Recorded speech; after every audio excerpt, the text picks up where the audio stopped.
Joining me now is Republican Congressman Adam Kinzinger of Illinois. He serves on the Foreign Affairs Committee and is, of course, himself a veteran of the Afghan war. Congressman, thanks so much for taking the time this morning. Yeah, you bet. Thanks for being with us.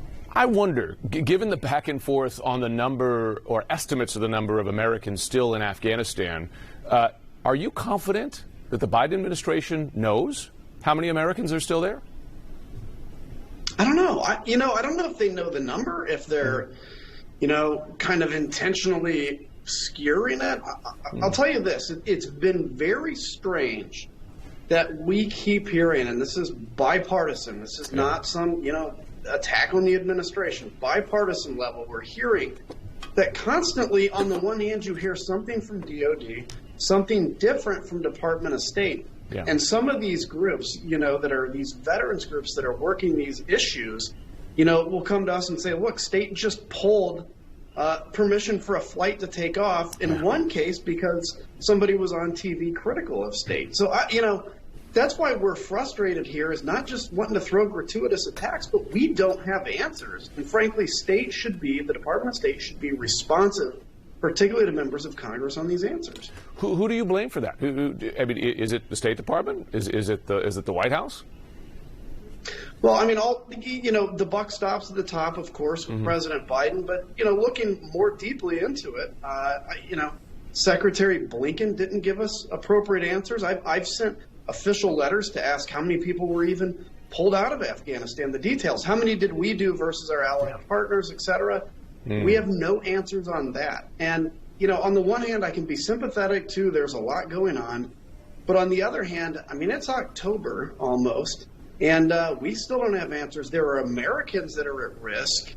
And in the meantime, we still don't have a commitment from the Department of State that they're not planning to recognize the Taliban, which, committed a armed coup against the legitimately elected government of Afghanistan. Yeah. And many thousands more Afghans, of course, worked for the U.S. military and government there who are under threat as well. I do want to ask you this, though. Do you believe that the U.S. should send forces back in to the country to help manage the evacuation here, given that, as you mentioned, they basically outsource this, right, to unofficial groups, veterans, et cetera, who are really bearing the brunt of the workload right now? I think at this moment, no. I think we do need a counterterrorism capability that we simply don't have in Afghanistan. But in terms of the reintroduction of forces looked at, obviously that comes with a whole different set of kind of shock and awe with that. But I think there are a lot of options to use besides that. We have allies in the region. I think we have leverage with the Taliban. And that leverage isn't that we're going to give them a ton of money and recognize them as an awesome government. That leverage is, you need to work with us to protect the people that we've made a promise to, or there will be a cost to you. Trust me, the Taliban know that they've never defeated the United States on the battlefield. They can only hope to outlast our will. So there's a lot we can do, including, by the way, there are still disparate Afghan Air Force forces, outside of Afghanistan that we can be supplying. And also the Northern Resistance Force, the group of Massoud resistors who are resisting the Taliban. That's an important point to keep in mind. Okay, let's move on to infrastructure.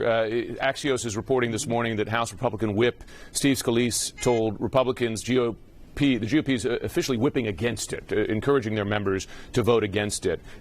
It's got bipartisan support, as you know. It passed the Senate with, I think, 19 Republican votes. Why? Why is the GOP in the House working against this? Is that a mistake? I do think it's a mistake. I think we need to allow members to vote on a bipartisan bill as they wish. My intention is to vote for the bipartisan infrastructure bill. There is concern, of course, with what you're seeing on the Democratic side, where the progressives are saying we have to pass the $3.5 trillion before we can even talk about this 1.5. Really, the infighting right now, the focus is on the Democratic side between the moderates and the progressives. I think on our side, though, look, members of the Republicans that want to vote for this bipartisan bill, you shouldn't whip against it. I intend to vote for it, and I think there'll be a number of people joining me as well. All right, debt limit, another game of chicken here, right, with America's credit worthiness.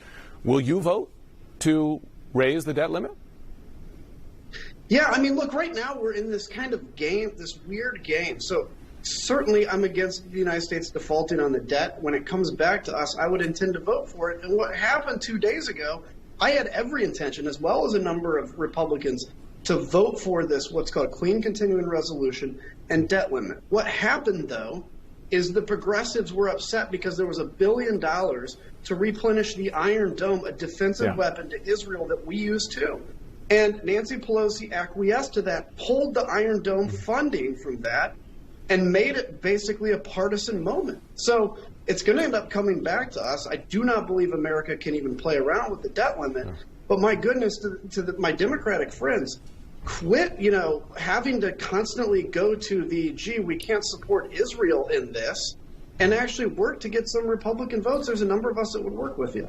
But given, if your back is against the wall here, even if you're not happy with everything that's contained in the bill, if you're given the choice to raise or not to raise, will you raise the debt limit rather than pushing the U.S. to the brink there? Oh, yeah, absolutely. Look, the date we're hearing is still kind of early October for that kind of no-kidding moment. And look, the more debt we have as a country, the more imperative it is we actually raise the debt limit early because, debt matters, but debt will super matter when people lose faith in that debt. Absolutely. Markets are watching. Congressman Adam Kinzinger, thanks so much for joining us again this morning. You bet. Thanks.